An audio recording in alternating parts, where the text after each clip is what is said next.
चाटा। तुम इंसान हो यारो कुछ अपनी तो करो ताज़ीम। कह गए फादर इब्राहिम, कह गए फादर इब्राहिम। हिंदू मुसलमान भाईचारा के हवाले से पैगाम सुना दे रहा हूं। मर्दों के हवाले से आखिरी पैगाम। मेरे हिस्से का सिर्फ 5 मिनट का जलसा बाकी रह गया है। औरतों के हवाले से आप लोग यहां भी साथ देंगे, वहां भी साथ देंगे। जब तक दुआ नहीं हो जाती हम जाग करके अपनी रात को इबादत बनाएंगे इंशाअल्लाह।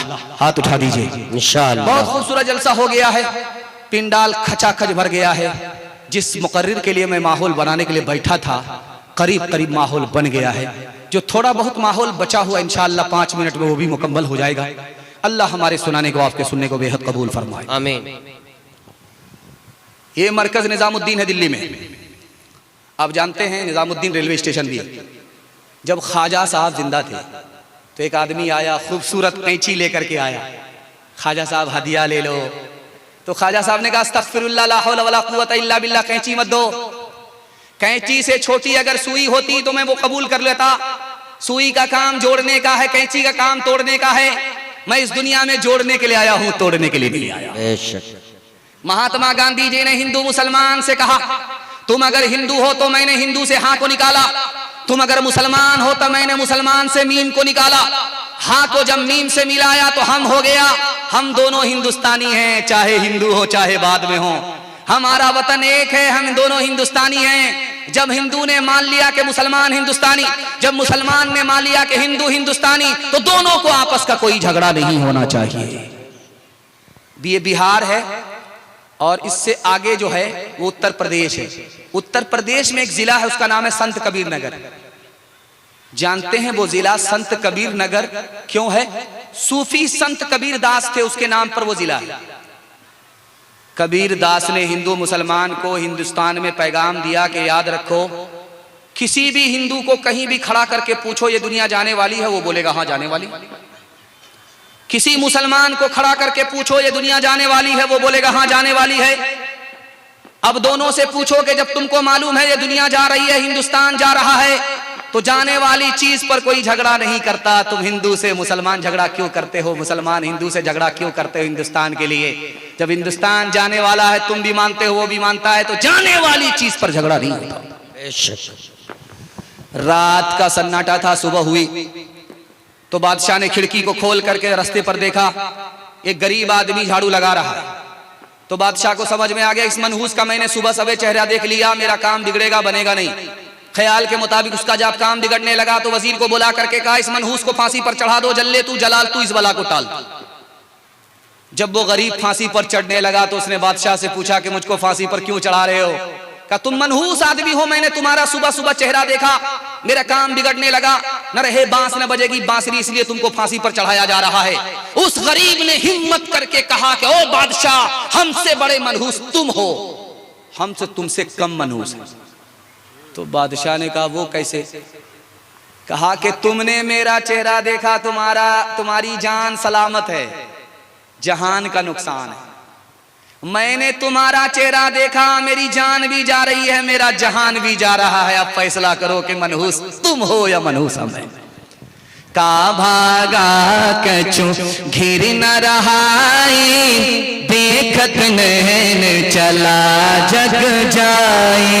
एक लख पोत सवा लख नाती, तारा बन घर दिया न बाती।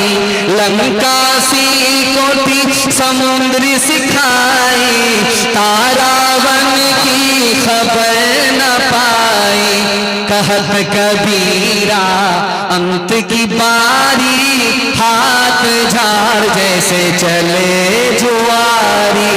कहत कबीरा अंत की बारी, हाथ झाड़ जैसे चले जुआरी।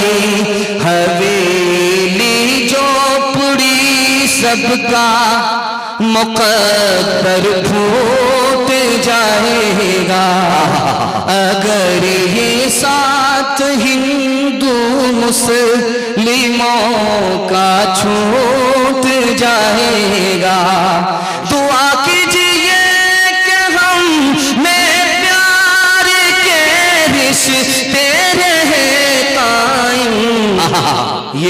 रिश्ते टूट जाएंगे तो भारत टूट जाएगा, ये रिश्ते टूट जाएंगे तो भारत टूट जाएगा।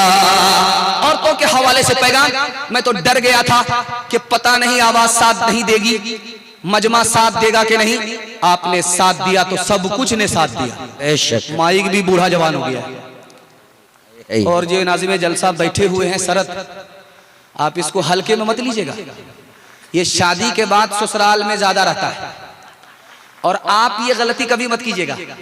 किताबों में लिखा है घर जमाई दमाद और कुत्ता दोनों बराबर।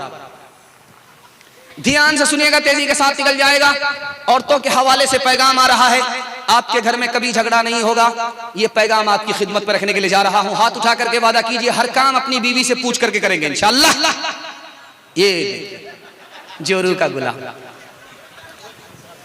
सारी दुनिया जानती है कि औरत से बच्चा भी पैदा होता है, बच्ची भी पैदा होती है, लेकिन आप के इल्म में अल्लाह इजाफा करे, दुनिया की सबसे पहली औरत मर्द से पैदा हुई है। अल्लाह, दुनिया की सबसे पहली औरत कौन थी? हजरत हव्वा अलैहिस्सलाम।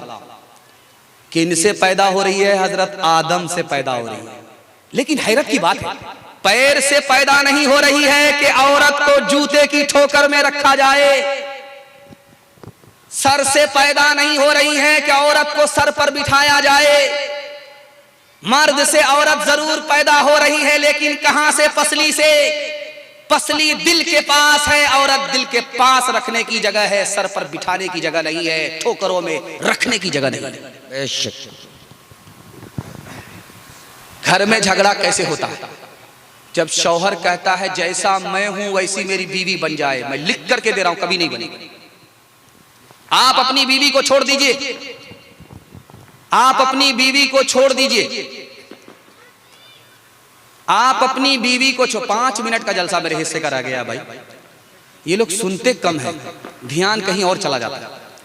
5 मिनट का सिर्फ जलसा रह गया। जब झगड़ा कैसे घर में होता है? जब शौहर कहता है, अरे बैठ जाओ ना यार, सुनो ना, इधर ध्यान से सुनो, कि जैसा मैं हूं वैसी मेरी बीवी बन जाए। जैसा मैं हूं वैसी मेरी बीवी बन जाए। मैं लिख करके दे रहा हूं, कभी नहीं बनेगी। आप अपनी औरत को अपने हाल पर छोड़ दीजिए, नसीहत करते रहिए, कभी झगड़ा नहीं। झगड़ा कहां होता है? जब लड़के की मां कहती है घर में कि बेटे की मां मैं हूं, मालिक घर की मैं हूं, यहां झगड़ा होता है। अगर बेटे की मां का ख्याल बदल जाए कि ये मेरी बहू नहीं है, बेटी से बढ़ करके है, बेटी तो घर छोड़ करके चली गई, बेटी की जगह जो बहू आई है वो बेटी से बढ़ करके है, तो झगड़ा खत्म होता है। झगड़ा कैसे होता है? कैसे होता है? जब बहू आकर के सीना तान करके बोलती है मैं रानी बन करके आई हूं, नौकरानी बन करके नहीं आई, यहां झगड़ा होता है। अगर वो अपना ख्याल बदल दे कि मैं अपने माँ बाप को छोड़ करके आ गई, अगर माँ बाप से भी बढ़कर अगर कोई है तो सास ससुर हैं, माँ बाप को की जगह अगर सास ससुर को समझ ले, उसी दिन झगड़ा खत्म हो जाए। झाड़ फूक करने वाले के पास औरत आई और आकर के कहा कि मेरा शौहर मुझको बात बात पर मारता है, कोई ऐसी तरकीब कर दीजिए कि हाथ उठाने की नौबत ना आए। ऐसी मजबूत तरकीब करूंगा कि हाथ उठाने का ख्याल भी नहीं करेगा।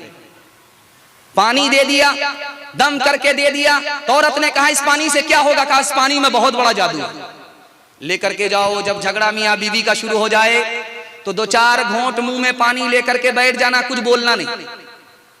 अब क्या था, झगड़ा रगड़ा एक साथ खत्म हो गया।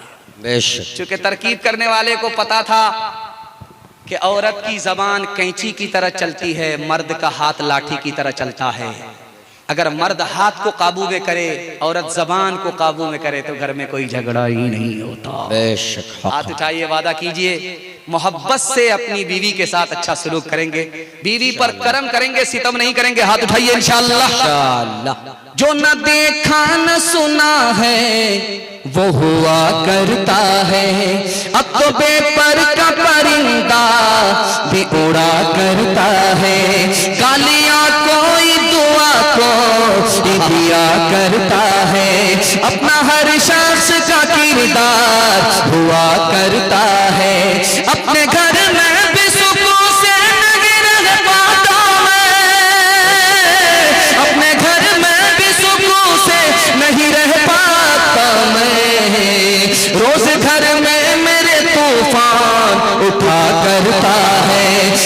घर में मेरे तूफान उठा करता है। आप इतना गौर से हमको देख रहे हैं कि हमको डर लग रहा है कि कहीं आपकी नजर न लग जाए, लेकिन मैं भी चालाक आदमी हूँ, काली टोपी पहन करके आया, आपकी नजर कटती रही। आखिरी पैगाम तक आपको पहुंचा चुका हूं, मुझे उम्मीद नहीं थी, उम्मीद से ज्यादा आपने सुन लिया है। जिंदगी भर सोने के लिए है, आज की रात जाग करके आप दिखाइए, इबादत में लिखी जाएगी।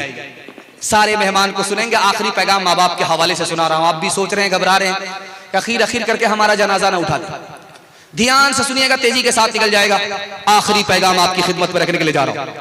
इस जलसे में सबसे ज्यादा जल्दी में कौन माफ करता है, ये मैं आपके इल्म में इजाफा कर रहा हूं। ये पर्दे के पीछे औरतें हैं और सामने मर्द हैं। माँ बाप से ज्यादा जल्दी में कोई गुनाह को माफ नहीं करता। माँ नाराज है बेटे से, लेकिन जब खाने का वक्त आता है तो बेटी से कहती है, बेटी देखो तुम्हारे भाई ने खाना खाया कि नहीं खाया, क्या कलेजा। नाराज तो है, दिल से नाराज नहीं है।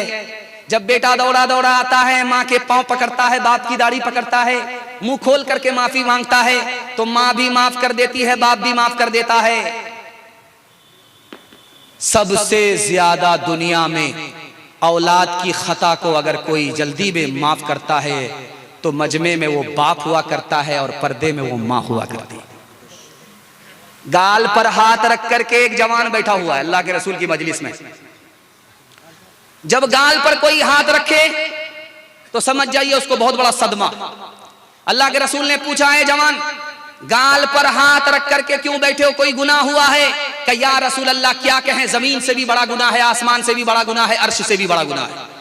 अल्लाह के रसूल ने कहा तुम्हारा गुनाह छोटा हो जाएगा, पहले ये बताओ कि तुम्हारे माँ बाप जिंदा है? कहा सुभान अल्लाह, माँ भी जिंदा है, बाप भी जिंदा है। कहा दौड़ करके जाओ, माँ से दरखास्त करो वो तुम्हारी गुनाह की खातिर दुआ करे, बाप से दरखास्त करो वो तुम्हारे गुनाह की खातिर दुआ करे। माँ बाप धरती पर तुम्हारे खातिर हाथ उठा दे, तुमको अपने माँ बाप का मकाम और मर्तबा मालूम नहीं है। अल्लाह के तुम्हारे माँ बाप का मकाम और मर्तबा इतना बड़ा है कि तुम्हारे माँ बाप ने अगर धरती पर हाथ उठा दिया तो वो गुनाह जो अर्श से बड़ा है वो छोटा होकर के माफ हो जाएगा। बेशक हाथ उठाइए, वादा कीजिए शादी से पहले माँ बाप की और शादी के बाद सास ससुर को कमा करके खिलाएंगे। हाथ उठा दीजिए इंशाअल्लाह। अल्लाह, सारा मजमा बेदार। माँ की ममता, माँ की ममता को चैन आ जाए, ऐसा क्या काम आप करते हैं, ऐसा क्या काम आप करते हैं। गालियाँ माँ को देने वाले की मौत मरते हैं, बाप का कुछ नहीं रखते बका, वो जो कमजोर खून से लड़ते हैं, वो जो कमजोर खून से लड़ते हैं। तीन वादा कीजिए, जलसा कामयाब हो जाएगा। हाथ उठाइए, वादा कीजिए अल्लाह की इबादत करेंगे इंशाअल्लाह, रसूलुल्लाह की इताअत करेंगे इंशाअल्लाह, मखलूक की खिदमत करेंगे इंशाअल्लाह। तीन काम छोड़ दीजिए, मुसीबत आपको छोड़ देगी। हाथ उठाइए, वादा कीजिए गुनाह नहीं करेंगे इंशाअल्लाह, गलत नहीं कमाएंगे इंशाअल्लाह, गलत माहौल में नहीं जाएंगे इंशाअल्लाह। न किताबों से नवाजों से नजर से पैदा, दीन होता है बुजुर्गों की नजर से पैदा। नहीं सीखा इन्होंने दीन रहकर शेख के घर में, पहले कॉलेज के चक्कर में, हमारे साहब के दफ्तर में थे, केक के चक्कर में तो रोटी भी गई, बड़ी शेख की ताक में थे तो छोटी भी गई, न मानी बात वाइस की थे, पतलून के चक्कर में तो लंगोटी भी गई। वाखिर दावाना अनिल हम्दुलिल्लाह।